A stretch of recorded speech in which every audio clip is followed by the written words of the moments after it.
Hola, hola, ¿qué tal? Buenas tardes. Muchas gracias por acompañarnos en esta cápsula de la Biblioteca Legislativa de la Cámara de Diputados y de la Biblioteca General del Congreso de la Unión, que transmitimos en el marco del Espacio Cultural San Lázaro.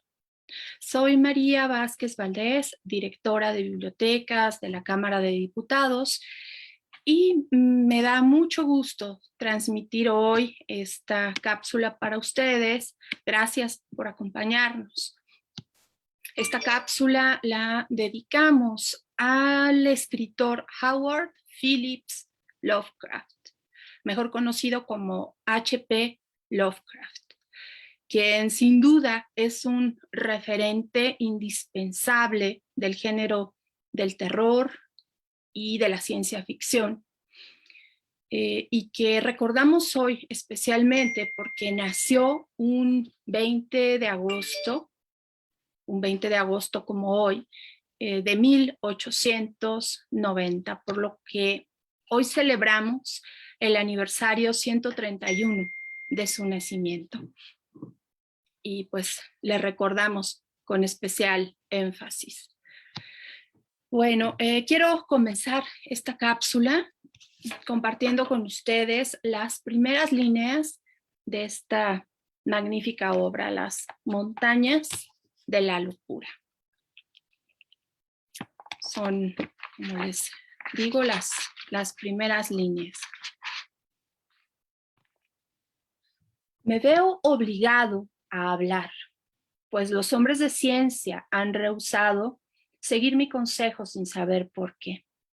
Expondré contra mis propios deseos las razones por las que me opongo a ese proyecto de invadir las tierras antárticas en busca de fósiles y de horadar y fundir las antiguas capas de hielo.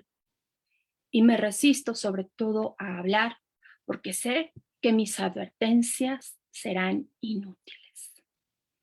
Es inevitable, dada su naturaleza, que alguien dude de la verdad de estos hechos. Pero si suprimiese lo que puede parecer extravagante e increíble, no quedaría nada. Las fotografías que poseo, tanto comunes como aéreas, declararían a mi favor, pues son muy nítidas y reveladoras. Se negará, sin embargo, su autenticidad a causa de la posibilidad de un truco. Los dibujos a tinta, naturalmente, serán considerados simples imposturas, a pesar de la rareza de una técnica que tiene que sorprender y asombrar a los expertos. Estas son las primeras líneas de Las montañas de la locura, que es una novela corta, que es considerada por muchos expertos como la mejor de las novelas de Lovecraft. Y bueno, lo que podemos comentar con certeza es que Las montañas de la locura es una obra inscrita en la estructura monumental de lo que conocemos como los mitos de Cthulhu, y que bueno, aparte de esta, tiene otras grandes obras, la llamada de Cthulhu, por ejemplo, que son obras inolvidables, que son escalofriantes, apasionantes. Y en el caso de Las montañas de la locura, pues comenzamos con lo que reconocemos como una advertencia que extiende un profesor de la Universidad de Miskatonic, que es el narrador de esta obra en concreto, y que trata de advertirnos a los lectores acerca de posibles peligros en expediciones a la Antártida. Trata de evitar, por lo tanto, que los hombres que realizaran estas expediciones pudieran encontrar ahí seres abominables. Seres abominables que que son descritos por Lovecraft, no solo en esta obra, sino en muchos de sus cuentos, en muchas de sus otras novelas. Un poco más adelante voy a referirme nuevamente a Las montañas de la locura como una de las obras emblemáticas de Lovecraft, como decía, una de las más importantes, de las más reconocidas. Pero antes de llegar a ello, quiero hablar un poco acerca del autor. Quiero recordar que Howard Phillips Lovecraft nació en Providence, una de las ciudades más grandes de Rhode Island. Y como decía, nació un 20 de agosto de 1890 y falleció en el mismo lugar como ya señalé que es una gran ciudad, Providence. Falleció ahí el 15 de marzo de 1937 cuando tenía 47 años de edad. Es bien conocido, se ha escrito bastante acerca de la infancia de Lovecraft y de su relación con su obra en general. Quiero recordar en ese sentido que sí, que en efecto se trata de una infancia muy difícil, incluso teñida de tragedia, de profunda soledad, lo cual se refleja en numerosas partes de la obra de Lovecraft. Y creo que quizá sin estos elementos difícilmente tendríamos la obra de este autor tal como la conocemos, porque es una obra que también está teñida de estos elementos.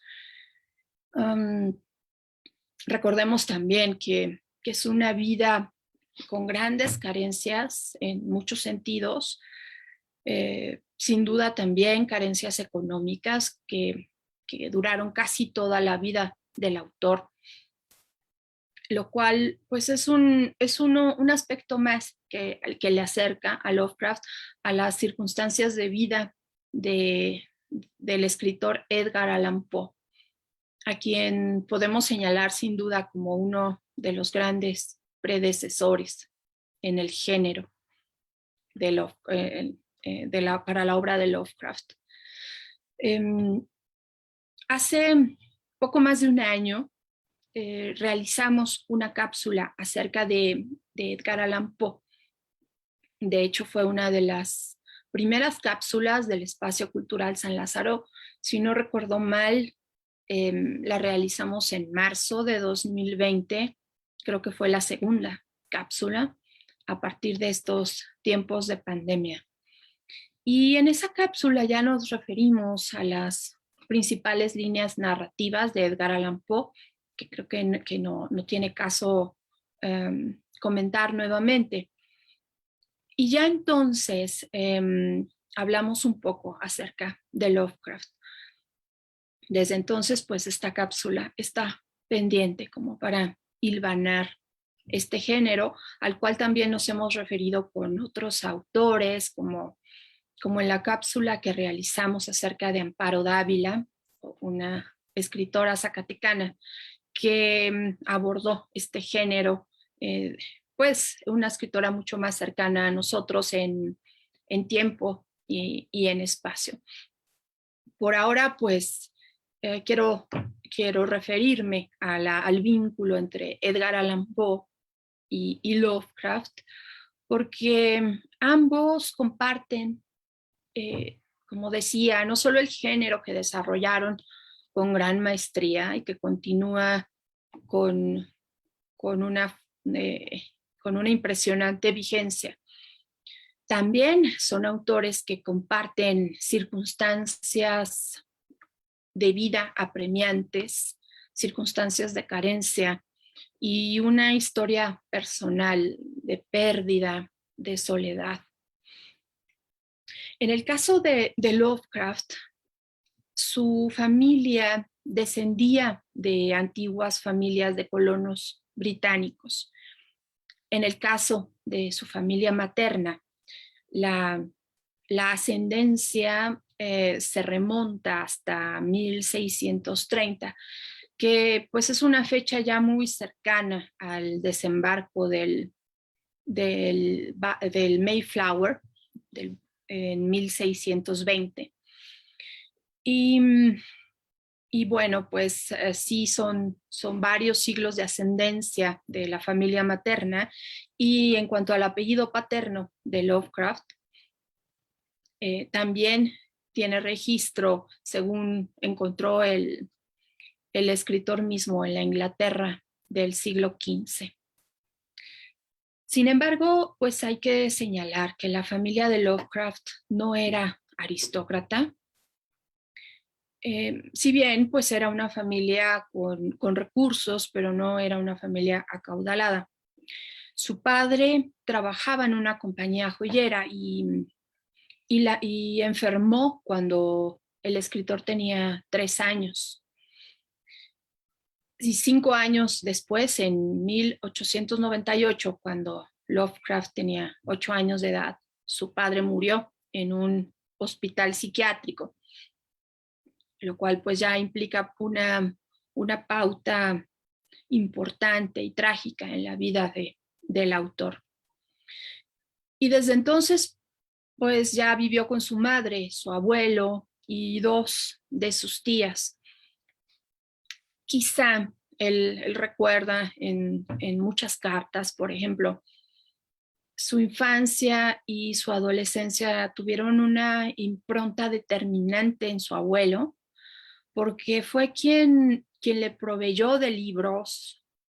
Por ejemplo, lo indujo en la lectura de clásicos como la Ilíada y la Odisea, y también le contaba historias de horror de la tradición gótica del siglo XIX, a partir de autores justamente como Edgar Allan Poe o también como Nathaniel Hawthorne. Eh, Fueron épocas en las que Lovecraft creció, pasó su infancia en una gran biblioteca de su abuelo. Y eran épocas también en las que ya se veía que era un niño superdotado, un niño que a los 2 años ya leía, que comenzó a escribir muy pequeño, pero también era un niño en extremo, sobreprotegido, especialmente por su madre, un niño enfermizo, solitario. Y pues todo esto influyó en que su aprendizaje en la infancia y la adolescencia fuera prácticamente autodidacta. Su abuelo falleció en 1904, eh, apenas 6 años después que su padre, cuando Lovecraft tenía 14 años, lo cual también fue pues un duro golpe, tanto que como podemos ver en algunas de sus cartas, pensó en el suicidio. Pero no solo fue un golpe emocional, porque también esto implicó una pérdida de seguridad financiera para él y para su familia. Y con ello comenzó un declive que duró hasta la muerte de Lovecraft y que le llevó a situaciones precarias en extremo, como también ocurrió con Edgar Allan Poe, tal como detallamos en esa cápsula a la cual ya me referí. Bien, pues a partir de la muerte de su abuelo y hasta que tenía cerca de 23 años, Lovecraft vivió pues prácticamente como un recluso en su casa materna. Durante un tiempo con su madre y sus tías, hasta la muerte de su madre, y en unas circunstancias de precariedad cada vez peores, que sin embargo sumaron elementos, lo reitero, para que comenzara a crear esta enorme obra, que fue poco a poco desde entonces abriéndose paso por el mundo editorial primero con un acercamiento a la revista Argosy, una revista que ha ido desapareciendo poco a poco de la memoria. También fue parte de algunos círculos literarios donde algunas de sus primeras narraciones no solo fueron aceptadas, sino muy elogiadas. Esto pues ayudó al despunte de su obra. En una época en la que también pues escribió numerosas cartas. De hecho, se le reconoce como uno de los escritores de cartas más prolíficos del siglo XX, y estos textos se reúnen en varios volúmenes. Bien, otro hito importante de la vida de Lovecraft fue, por supuesto, la muerte de su madre, que ocurrió en 1919. Durante ese periodo de reclusión, pero también de prolífico desarrollo, de despunte de sus principales obras. Y luego de eso, 2 años después, conoce a Sonia Hart Green, con quien se casó. Es su única relación amorosa conocida, reconocida. Y con ella se mudó a Nueva York. Sin embargo, pues fue una época también muy difícil para el escritor. El matrimonio no prosperó y Lovecraft regresó a Providence al lado de sus tías, donde creó la mayor parte de su obra y falleció de cáncer en 1937. Hasta aquí su biografía narrada de manera muy breve, para enfatizar que la obra de Lovecraft se inscribe entre lo más destacado de los autores del gótico y narra una y otra vez atmósferas y parajes en los que se fusionan bosques sombríos, casas espeluznantes, arroyos profundos y llenos de misterios, o enormes montañas llenas de secretos también. Sus historias matizan y reescriben a su manera los parajes y realidades de un país, Estados Unidos, donde se funden culturas diametralmente distintas y donde surge una y otra vez el miedo a lo otro, el miedo al otro, a lo desconocido. Justamente en la postal de esta cápsula rescatamos una frase de Lovecraft. La emoción más antigua y más fuerte de la humanidad es el miedo. Y el miedo más antiguo y fuerte es el miedo a lo desconocido. Y en definitiva, pues es un miedo consciente e inconsciente, un miedo al otro, a lo que no se comprende, un miedo que prevalece, que surge una y otra vez en los relatos de Lovecraft y por supuesto pues en sus novelas más conocidas. Y es un miedo al que vuelven, por ejemplo, una y otra vez Hawthorne o el mismo Edgar Allan Poe, que un siglo antes de Lovecraft, Poe bien podría haber descrito la vida de la familia de Lovecraft en la célebre narración de la casa Usher y sus habitantes, en La caída de la casa de Usher. Hablamos pues de atmósferas, de círculos que se encuentran, de autores que convergen en un género que sin duda para los aficionados al terror, a la ciencia ficción, pues es sin duda indispensable. Y no solo para los aficionados, creo que Lovecraft es un autor que tiene mucho que decirnos a todos, por muchas razones. Y sin embargo, pues es un escritor cuya obra ha sido de alguna manera estigmatizada recientemente, porque describe escenarios distintos al propio con, con cierto, con cierto prejuicio, digamos. También esto ha sido señalado en numerosos contextos porque había cierta afinidad de Lovecraft hacia Mussolini y también pues hay cierta aversión en sus obras a los migrantes, por ejemplo, y a señalar diferencias entre razas, que pues todo ello ha llevado justamente a que su obra sea señalada con estigma.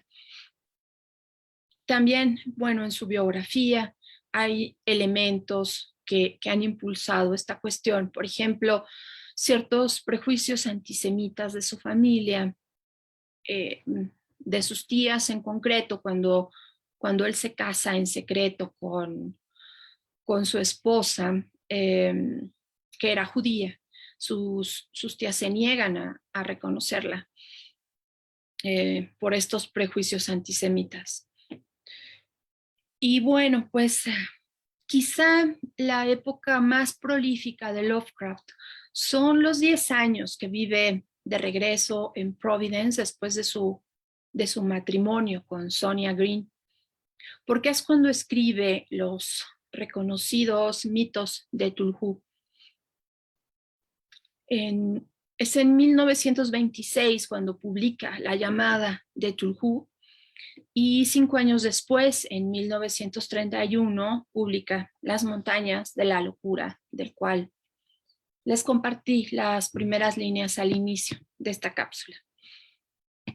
Otra obra de gran relevancia en este último periodo, que es, digamos, el más potente en su obra, es el caso de Charles Dexter Ward, que es una obra póstuma publicada en 1941. Bien, pues les comenté al inicio que quería regresar a Las montañas de la locura, justamente a una parte que está en el capítulo 10, a una frase. Bueno, les voy a compartir varias en un pequeño párrafo. Nos dice: de pronto una forma blanca se alzó ante nosotros y encendimos la segunda linterna. Es curioso, pero esta nueva búsqueda nos había hecho olvidar nuestros primeros terrores, los que habían dejado los trineos en la torre circular podían volver en cualquier momento de su visita al abismo, y sin embargo, su existencia no nos preocupaba. Este ser blanco y tambaleante tenía casi 2 metros de alto, pero comprendimos enseguida que no era ninguna de las criaturas. Estas eran más oscuras y grandes, y según los bajorrelieves se movían de un modo rápido y seguro, a pesar de su curioso equipo de tentáculos. Durante un instante fuimos presas de un terror primitivo, casi peor que el que habíamos experimentado ante la existencia de los otros. Los otros. Sin duda, Las montañas de la locura, bueno, yo como lectora de Lovecraft desde hace muchos años, pues considero que se trata de una de sus narraciones más excepcionales y apasionantes. Y bueno, pues nos narra el hallazgo de unos fósiles en una cueva de la Antártida, que permite el descubrimiento de 14 seres extraños, 8 de los cuales se encuentran intactos y otros están en fragmentos, con tentáculos, alas membranosas y demás detalles.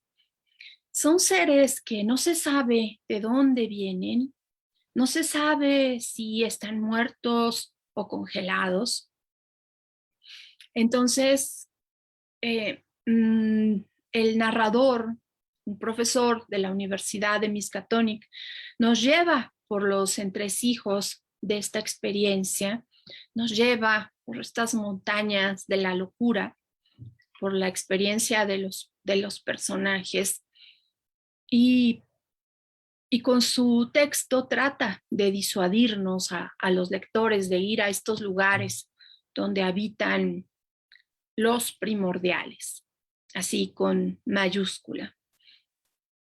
Y leo este fragmento justamente para referirme a un botón de muestra de la obra de Lovecraft, porque sin duda podemos reconocerlo en numerosas cuestiones que siguen habitando nuestro mundo fantástico, ahora poblado por películas, poblado por bestsellers de autores reconocidos, incluso videojuegos, música de géneros como el heavy metal. Y esto pues quiero enfatizarlo porque es importante hablar del múltiple legado de Lovecraft, vigente, como decía hace unos minutos, y, y pues con un imaginario y una mitología muy vivos, perdurables e incluso redituables, porque pues son historias que son retomadas una y otra vez, que son hechas y rehechas, sancochadas, digamos, si se me permite el término, para volver una y otra vez a estos grandes mitos, a este miedo, a lo abominable, a lo que permanece en la oscuridad de nuestra conciencia y que sin duda está muy bien arraigado en el subconsciente. Y bueno, hablando de todo este legado, pues hay que recordar que Lovecraft, paradójicamente un autor que muere en la miseria, que muere pues de una manera muy triste, de este cáncer intestinal, pues es una obra que a la fecha se encuentra traducida a más de 25 idiomas y sin duda pues es, es un referente del género del horror y su mixtura con la ciencia ficción. Recordemos pues todas estas películas de Ridley Scott, por ejemplo, esta serie de películas de Alien. Sin duda, hay múltiples referencias a todo este imaginario, a toda esta mitología de Lovecraft. Quiero compartirles otros fragmentos de su obra, no solo de las montañas de la locura. Voy a compartirles uno de este volumen. Es un enorme volumen que reúne todo lo relacionado con lo que se conoce como el ciclo onírico de Lovecraft. Se ha dado por dividir la obra de Lovecraft en tres partes. Me voy a referir a esta, que es la segunda.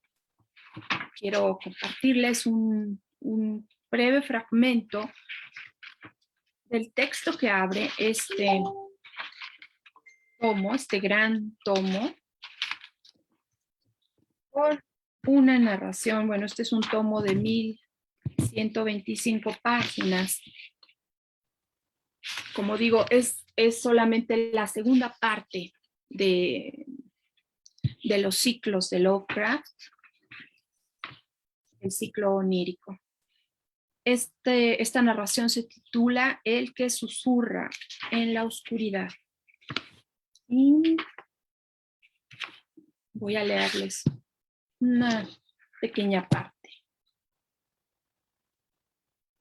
En términos generales, estos seres parecían satisfechos sin meterse con los seres humanos, aunque en ocasiones se les responsabilizaba de la desaparición de individuos aventurados que construían sus casas muy cerca de ciertos valles o demasiado alto en algunas montañas. Muchas localidades adquirieron la fama de no ser recomendables para asentarse en ellas, y la reputación persistió mucho después de que se olvidara la causa. La gente se estremecía al mirar algunos de los precipicios montañosos cercanos, a pesar de no recordar cuántos pobladores se habían perdido en ellos, ni cuántas granjas se habían incinerado en aquellas verdes y escalofriantes laderas escarpadas. Sin embargo, aunque según las leyendas más antiguas las criaturas parecían solo atacar a quienes transgredían su privacidad, hay recuentos posteriores de acercamientos curiosos a los hombres y de sus intentos por establecer una base secreta en el mundo humano. Había relatos de extrañas huellas de garras que aparecían alrededor de las ventanas de las granjas en las mañanas, y de desapariciones ocasionales en regiones distintas a las zonas prohibidas. También había recuentos de voces como zumbidos que imitaban el habla humana y hacían ofertas tentadoras a viajeros solitarios en senderos boscosos, y de niños que eran aterrorizados por cosas que veían o escuchaban, en donde los jardines de sus casas colindaban con el bosque. En el último estrato de las leyendas, el estrato previo a la decadencia de la superstición y la falta de contacto directo con lugares temidos, están las referencias disparatadas de ermitaños y campesinos de granjas remotas que en un momento de su vida parecieron ser víctimas de un repulsivo cambio mental y que desde entonces fueron evitados por considerárseles mortales que se habían vendido a los seres extraños. Incluso en uno de los condados del noreste, parece haberse vuelto popular alrededor de 1800 acusar a los vecinos excéntricos y herméticos de ser aliados o representantes de aquellos seres abominables. Les comparto este fragmento porque estos seres abominables vuelven una y otra vez a los relatos de Lovecraft. Y encontramos referencias a estas posibilidades, incluso de lo que la ciencia ficción llama ahora abducciones, por ejemplo, en este y otros relatos, como El ser bajo la luz de la luna, por ejemplo. Y bueno, uno de los biógrafos más notables de Lovecraft, S.T. Joshi, afirmaba que el escritor fue un extraño en su siglo. Y esta es una cuestión matizada una y otra vez en la obra de Lovecraft. Incluso en un texto que se titula justamente así, El extraño. Y bueno, en cuanto a esta división que suelen hacer los expertos acerca de la obra de Lovecraft, les mencionaba que se reconocen tres grandes periodos. El primero se conoce como las historias macabras, que Lovecraft escribió entre 1905 y 1920, entre los 15 y los 20 años entre los 15 y los 20 años de edad. Y es una época, esta, de 1905 a 1920, que se conoce también como su etapa gótica. Después vienen la narrativa completa del ciclo onírico, que es esta justamente de la cual les leí el inicio. Y, y es una etapa que reúne las historias que escribió entre 1920 y 1927, justo después de la muerte de su madre y en el periodo en el cual conoce a Sonia Green, se casa y después regresa a Providence. Y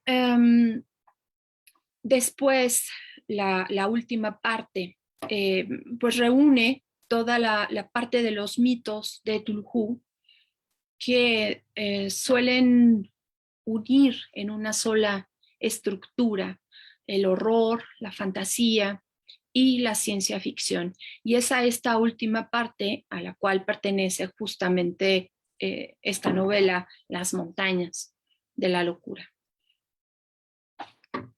Quiero cerrar esta cápsula. Les voy a compartir un fragmento de El ser bajo la luz de la luna, que se encuentra casi al inicio de esta narración.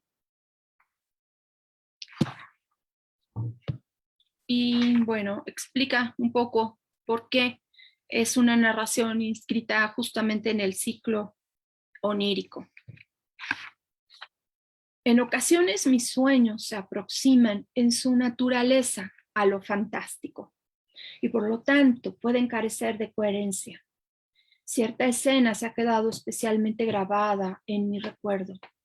Era una ciénaga fangosa, fétida y colmada de juncos bajo un gris cielo otoñal y un acantilado escabroso de roca encubierta de líquenes que se elevaba al norte.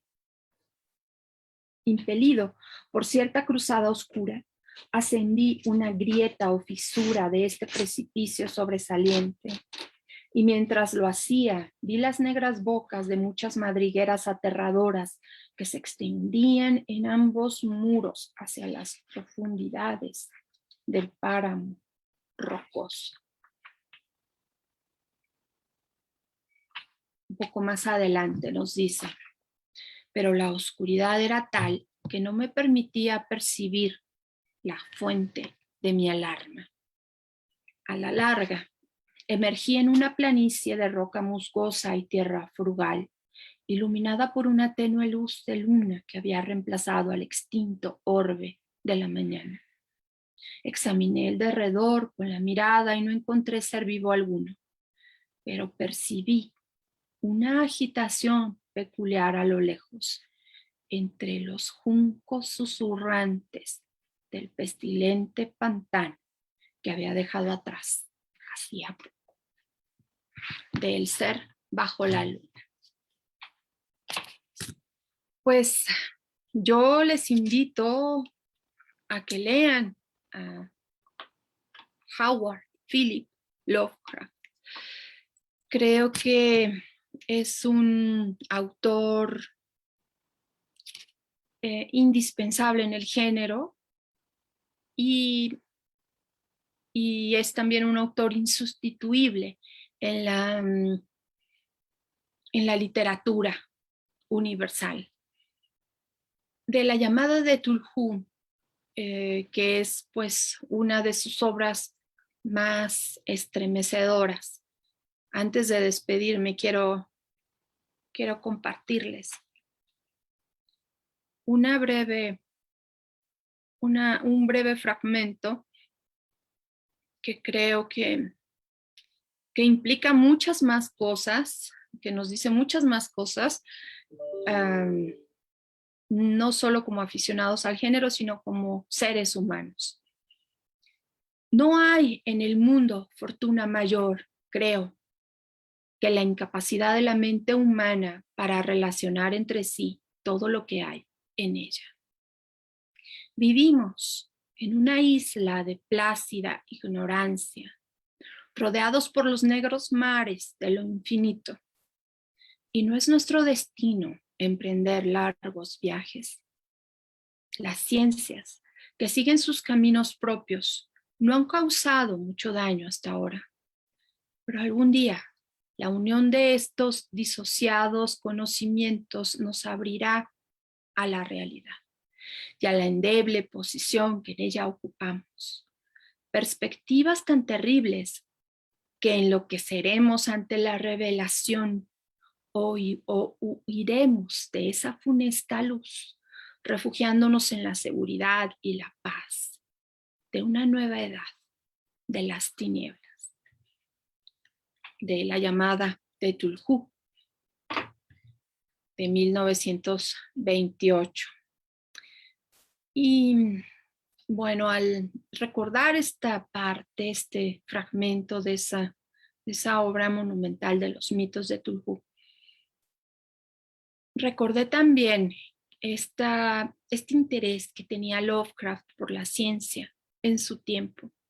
Y es una cuestión que se ve reflejada en su epistolario. Hay, por ejemplo, un interés en la obra de Einstein, una crítica también, por ejemplo, a la teoría de la relatividad. Y pues esto nos da la pauta para comprender todos estos elementos de la ciencia ficción en la obra de Lovecraft. Porque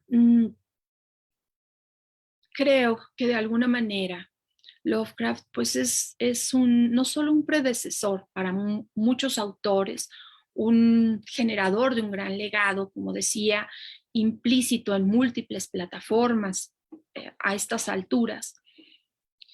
Es también uno de los padres, yo pensaría, uno de los padres de la ciencia ficción. Esta es mi opinión como su lectora. Y creo que él nos entrega muchas pautas, muchos hilos, que ahora si entramos a cualquiera de las plataformas para ver series, sin duda encontraremos una gran cantidad de estos hilos destejidos en nuevas historias o incluso en las propias historias de él, adaptadas y readaptadas una y otra vez. Vale la pena conocer a este predecesor, a este autor que sin duda es uno de los orígenes de tantas historias en las cuales nos vemos inmersos en nuestro imaginario cotidiano. Bien, pues hasta aquí concluyo con este brevísimo recorrido por la gran obra de Howard Phillips Lovecraft, a quien les invito a leer nuevamente.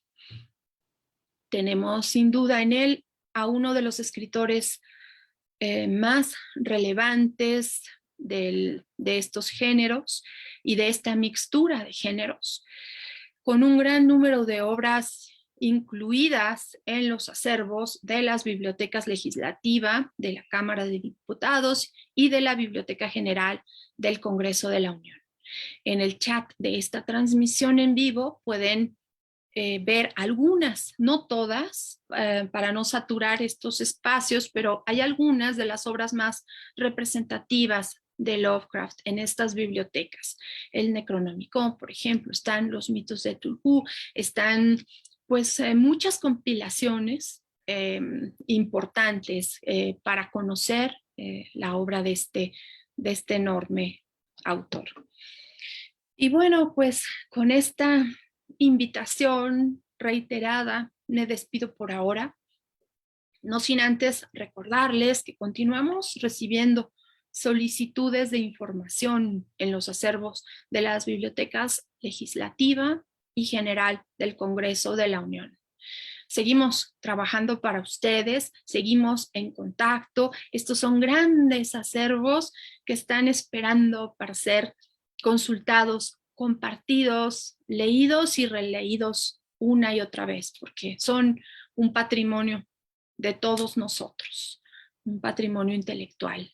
Les invito a que hagan estas consultas por medio de los correos biblioteca.legislativa@diputados.gov.mx y biblioteca.general@diputados.gov.mx. Quiero agradecer también a todos los equipos de las bibliotecas por su apoyo para llevar a cabo estas cápsulas, a nuestras autoridades en la Secretaría General, en la Secretaría de Servicios Parlamentarios, de la Cámara de Diputados y en la Coordinación de Servicios de Información, Bibliotecas y Museo. Muchas gracias a los maestros Juan Ignacio Alvarado e Ismael Carballo, que también continúan compartiendo con mucha dedicación estas cápsulas que transmitimos todos los lunes, miércoles y viernes a las 12 del día por estas plataformas. Gracias también a Francisco Osornio y a Francisco Muciño por compartir referencias e información acerca de estas cápsulas, por apoyarnos en la difusión de las postales respectivas de estos eventos. Y por supuesto a los equipos de la Biblioteca Legislativa, de la Biblioteca General y de la Subdirección de Información Sistematizada, que nos apoyan con todo el protocolo técnico para la transmisión por el canal de YouTube. Gracias a todos los equipos de la Dirección de Bibliotecas de la Cámara de Diputados, grandes equipos, gracias por su apoyo. En fin, pues les invitamos a leer a Lovecraft. Es viernes, este fin de semana puede ser una excelente oportunidad para leerlo o releerlo.